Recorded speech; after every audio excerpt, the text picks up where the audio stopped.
Ser Podcast. Las 7 de hoy por hoy. Ser Podcast.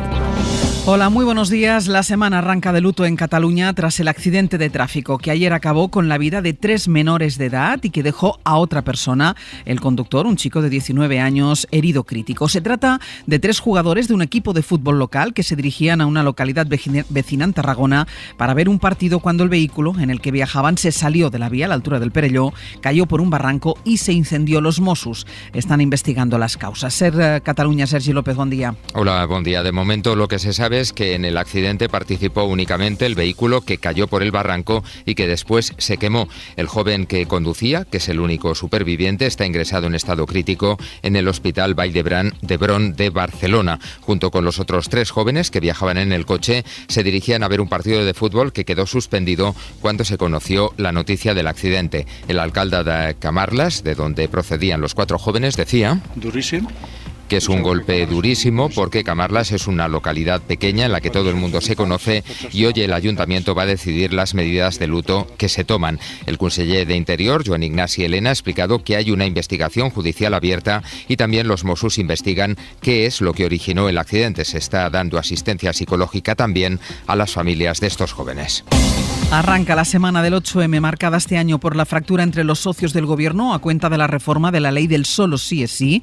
La parte socialista de la coalición defiende la necesidad de corregir una norma que ha permitido la rebaja de condenas a cientos de agresores sexuales, mientras que los socios morados critican al PSOE, dicen, por dar gato por liebre al situarse junto a la derecha en la votación de este martes en el Congreso. Una ley que ha tenido consecuencias que no se esperaban, que no se deseaban, y por eso este partido la rectifica, la corrige, para que no haya nadie que vea rebajada la condena por delitos tan graves. Hay una tradición política española bastante deplorable, que es tratar a la gente como si fuera idiota. Tú puedes decir muchas veces que eres un partido muy feminista, el partido más feminista, pero si el martes vas a votar la reforma de la ley de libertad sexual con el Partido Popular y con Vox para volver al Código Penal de la Manada. Mientras María Jesús Montero y Ione Belarra escenificaban la brecha abierta en el seno del gobierno, la derecha presume de que la reforma del solo sí es sí saldrá adelante sin los votos de la mitad del Ejecutivo. Insiste en pedir la dimisión de la ministra de Igualdad. Lo hizo ayer la portavoz del PP en el Congreso, Cuca Gamarra. En ningún país de Europa, una ministra que se niega a corregir el Código Penal permanecería ni un solo minuto más. No lo hubiera permanecido ni tan siquiera en el momento que se empezaron a materializar esas consecuencias de esta ley. Las tensiones internas dentro del gobierno pasan factura a los socialistas, como revela la última encuesta de 40DB que hoy publica la serie El País y que sitúa al Partido Popular con una ventaja de más de 2 puntos sobre el PSOE, que pierde 5 décimas en el último mes. José Luis Astre, hola. Hola, buenos días. La encuesta muestra también el repunte de Unidas Podemos, que suma casi 1 punto en febrero, y la caída de Vox, que pierde 8 décimas por la fuga de votos al PP ante la moción de censura de los de Abascal contra Pedro Sánchez. En el abierto, Belén Barreiro, la directora de 40DB, nos va a explicar esta mañana el panorama de fragmentación parlamentaria que dibuja este sondeo. Y esta semana que empieza van a llegar todavía los ecos no solo del caso Mediador, sino también del caso Kitchen. Hoy les contamos que, como han pasado ya 2 años de los mensajes que el presidente de la Audiencia Nacional intercambió con el ex número 2 de Interior, el régimen disciplinario de los jueces impide ahora abrir un expediente al magistrado. Informa Pedro Jiménez. La ley establece que las faltas disciplinarias prescriben en el peor de los casos a los 2 años. Este plazo cierra la puerta a la apertura de un expediente al presidente de la Audiencia Nacional, José Ramón Navarro, por el intercambio de mensajes con Francisco Martínez, exsecretario de Estado de Interior con el PP. Martínez pidió a Navarro información y documentación de la operación Kitchen, en la que estaba investigado y que estaba secreta entre 2019 y 2020, y le escribió que era de los pocos que le ayudaban. A pesar de que el instructor, Manuel García Castellón, conocía estos mensajes desde enero del año 2020, no ha sido hasta 2023 cuando ha dado traslado a las partes. Fuentes del Consejo del Poder Judicial reconocen que el régimen disciplinario de jueces y magistrados es laxo y apuntan a que, de no haber prescrito, la conducta de Navarro podría haber encajado en una falta grave de revelar información de una causa o interesarse por la investigación que lleve un compañero. Pues así empieza la semana en España. Es lunes, es 6 de marzo. Una semana en la que hablaremos del nuevo estatuto del becario que el Gobierno negocia con la patronal y los sindicatos. Fernando Bayo, buenos días. Hola, buenos días, Ángels. Este martes está convocada una nueva reunión de Yolanda Díaz con los agentes sociales para estudiar la última propuesta del Ministerio de Trabajo que busca el acuerdo con la COE mediante un texto que permitirá las prácticas extracurriculares, aunque eso sí, las limitará a 480 horas por curso. Es un texto que no gusta nada a los sindicatos, que habían logrado un acuerdo previo con Trabajo para prohibir por completo este tipo de prácticas a menudo fraudulentas. Elsa Llorente. La nueva propuesta del Ministerio de Trabajo permite las prácticas extracurriculares, las que no forman parte de los planes de estudio, principal foco de fraude, alertan los sindicatos. Según el texto al que ha tenido acceso la SER, se podrán hacer hasta el límite máximo de 480 horas por curso académico, pero no desaparecen como en la primera propuesta de trabajo que los sindicatos avalaron. Es el tercer documento que ofrece a los agentes sociales el Ministerio de Yolanda Díaz, que busca también la firma de la patronal, que rechazó el primer texto.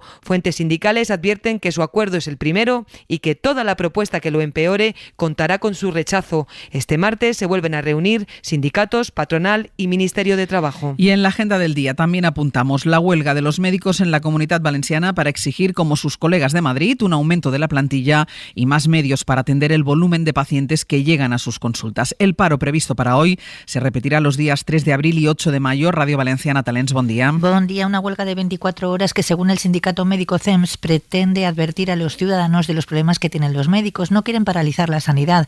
Reclaman que se limite el número de pacientes por consulta y que se aumente el número de facultativos. El resto de los sindicatos no secunda la huelga. Han pactado con la Consellería medidas concretas para mejorar la asistencia sanitaria, entre ellas una jornada laboral de 35 horas semanales. Y la Consellería de Sanidad rechaza las demandas del CEMS. Asegura que se han incorporado 6.000 profesionales sanitarios al sistema y se ha iniciado un proceso de modernización de la atención primaria. Hablando del trabajo de los sanitarios, 9 de cada 10 enfermeras denuncia que a menudo soporta comportamientos ofensivos en su puesto de trabajo. Son datos de una encuesta del Sindicato de Enfermería SATSE que revela que los enfermeros hombres, que recordemos son minoría en este gremio, reciben un trato mucho más respetuoso que el que se da a sus compañeras. Es una información de Ana Corbatón. Las faltas de respeto hacia estas profesionales son constantes. Sonia es enfermera en Valladolid y Arantxa en Vitoria. Que se dirijan al personal de enfermería no dirigiéndose como enfermera o por nuestro nombre, sino chica, tú, morena, guapa. Yo he vivido situaciones de intento de agresión, incluso con un palo de gotero, simplemente por decir a un paciente que tenía que tomarse una medicación. Yo estoy convencida que si en vez de ser yo es un compañero chico, un enfermero, en que entra al decírselo, seguramente no lo hubiera pasado. Enfermeros como Víctor, que trabaja en Pontevedra, lo confirman. Entre una compañera mía y yo, en igualdad de condiciones, a mí, ya no digo físicamente, verbalmente, me tratan con otro respeto simplemente por ser chico. Según los datos de la encuesta de SATSE, estos sanitarios creen además, de forma mayoritaria, que su profesión no tiene el reconocimiento que se merece. Del exterior, la información nos sitúa un día más en Ucrania. Allí el gobierno de Zelensky asegura haber destruido 2 bases militares rusas en la localidad de Melitopol, en el centro administrativo que las tropas de Putin instalaron cuando tomaron Zaporilla. Lo ha anunciado el alcalde de Melitopol, Iván Fedorov, hablando de 2 explosiones esta noche que han dejado cientos de soldados rusos fallecidos, dice, en ese ataque de Ucrania. Esto al tiempo que el presidente ucraniano lamentaba anoche lo dura que se está poniendo la batalla en el este del país y con las miradas puestas en la posible pérdida de la ciudad estratégica de Bakhmut. Volodymyr Zelensky ha vuelto a recordar la valentía de sus soldados que dice siguen luchando en el frente más cruento de Ucrania.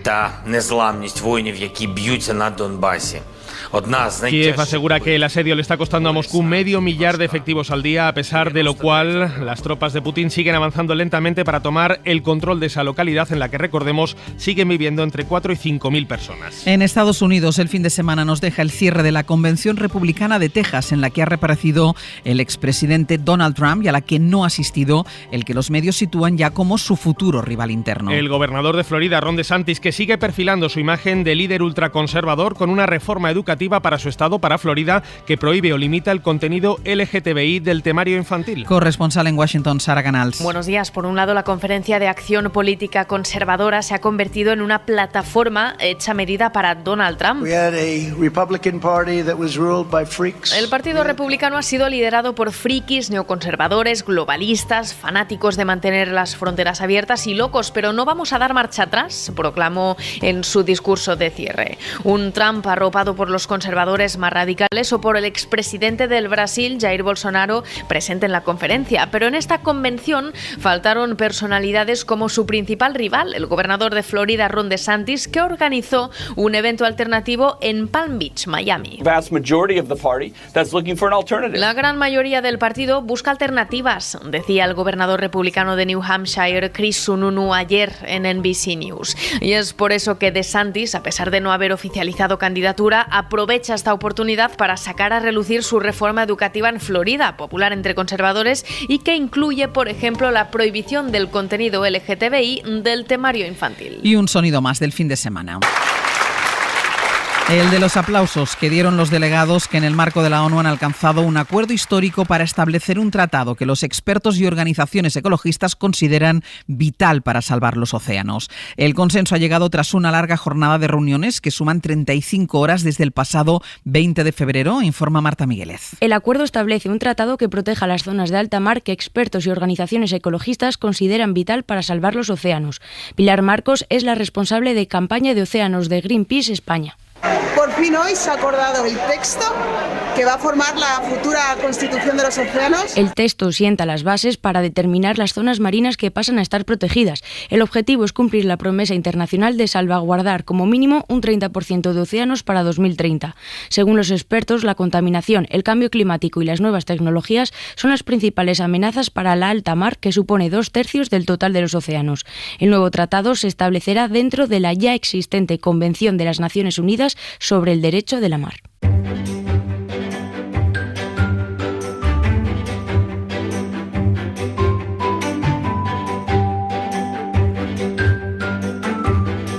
Vamos a pararnos hoy en Murcia. Juanjo Asensio, buenos días. ¿Qué tal? Muy buenos días. Y en Castilla y León, Radio Valladolid, Mario Alejandre, buenos días. Buenos días. Vamos a buscar en estas dos comunidades noticias destacadas del ámbito local. Y si el otro día nos decían que con €1 podíamos comprar un castillo, si tenemos, atención, 136.000 euros, ¿podemos comprar, Juanjo, un submarino de la Armada Española? Efectivamente, ni más ni menos. Defensa pone a la venta por subasta, eso sí, el submarino Mistral, con un precio base de esos 136.000 euros, aunque hay una condición, y es que se tiene que destinar a su chatarra y desguace. De todas formas, el precio se antoja barato para hacerse con una embarcación de este tipo. No sé qué os parece.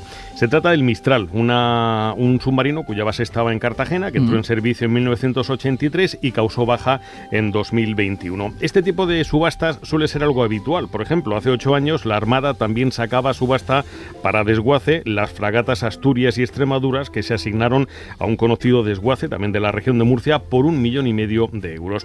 Pero bueno, en definitiva, si tenéis esos 136.000 euros de salida y nadie más puja, siempre podéis decir que os habéis comprado un submarino. Ahora, el tema del punto de amarre ya habría que mirárselo, ¿eh? Pero claro, 136.000 euros y ser chatarrero. Bueno, sí, claro. Porque si no, está un poco complicado. Pero bueno, vale. Bueno, pero siempre se puede decir, tengo un submarino. Exacto, aunque sea para el desguace.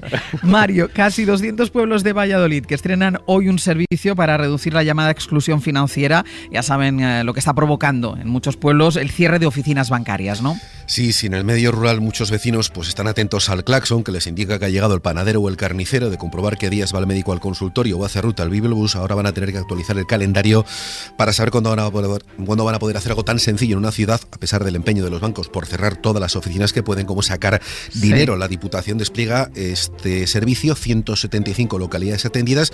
En las que tienen menos de 125 habitantes va a pasar una vez al mes. En las que tienen más de 125 va a pasar 2 veces al mes y va a hacer 20 rutas que se van a poder ampliar en función de la demanda. Lo explica Víctor Alonso, que es el vicepresidente de la Diputación. Son aquellos que no tienen ni sucursal financiera ni cajero, que es el primer proyecto en toda España y que no hay en otro lugar ningún proyecto donde se recorra la totalidad de los municipios de una determinada provincia. Se puede utilizar solo con tarjeta o con el móvil y cada retirada de efectivo tiene una comisión de €1,35. Para que os hagáis una idea, de 225 pueblos que tiene la provincia, en 8 de cada 10 no hay oficina bancaria. Harán como hacen los panaderos o los fruteros cuando llegan a los pueblos pequeños, que se ponen en la plaza y le dan al claxon, pues ahora... A lo mejor hacen el sonido de la máquina registradora, no lo sé. Exacto, es una posibilidad. Juanjo, Mario, hasta la semana que viene, un beso. Un abrazo, adiós. Hasta luego. Pues vamos con nuestra recomendación cultural para empezar el día, y es una recomendación que es una obra de teatro que cambió sobre la marcha por la guerra en Ucrania. Es una comedia sobre las enseñanzas del conflicto y el poder del humor para hacer frente a la tragedia. La recomendación es de Dani de la Fuente. La guerra en Ucrania nos ha impactado a todos en mayor o menor medida. A Alfredo Sanzol, dramaturgo, director del Centro Dramático Nacional, le cambió el curso de una obra que estaba escribiendo. Vamos a hacer una historia para mantenernos unidos, la comunidad, porque fuera de una comunidad no sobrevives. Fundamentalmente Fantasías para la Resistencia es una comedia muy divertida, inspirada en lo que los ucranianos le han y nos han enseñado en este año largo de guerra. Siempre dicen que para la comedia hace falta un poco de tiempo, pero ¿qué es lo que pasa? Que enseguida, en cuanto me puse a mirar las noticias que nos llegaban de Ucrania, escritores, humoristas, gente de teatro y ellos mismos, la gente civil, a pie de calle, ¿qué es lo que estaban haciendo? Resistir con humor. Una compañía ucraniana decide crear una obra, Pim Pam Putin, en la que interpretan a unos músicos pamploneses invitados por el dictador ruso a tocar para él en el Kremlin y planean asesinarlo. He tenido una idea para una obra nueva. Se llama Pim Pam Putin. 2 horas largas de función entre la comedia y la tragedia, con reflexiones sobre el teatro, la creación, la fantasía o el humor. Interesantes de escuchar, aunque funciona mejor lo cómico. Nos hemos reído mucho, los actores brillan y por eso se la recomendamos, además de por la lección que extraemos. Que el arte forma parte del instinto de supervivencia. Para no perderte ningún episodio, síguenos en la aplicación o la web de la SER, Podium Podcast o tu plataforma de audio favorita. Cadena SER. La radio.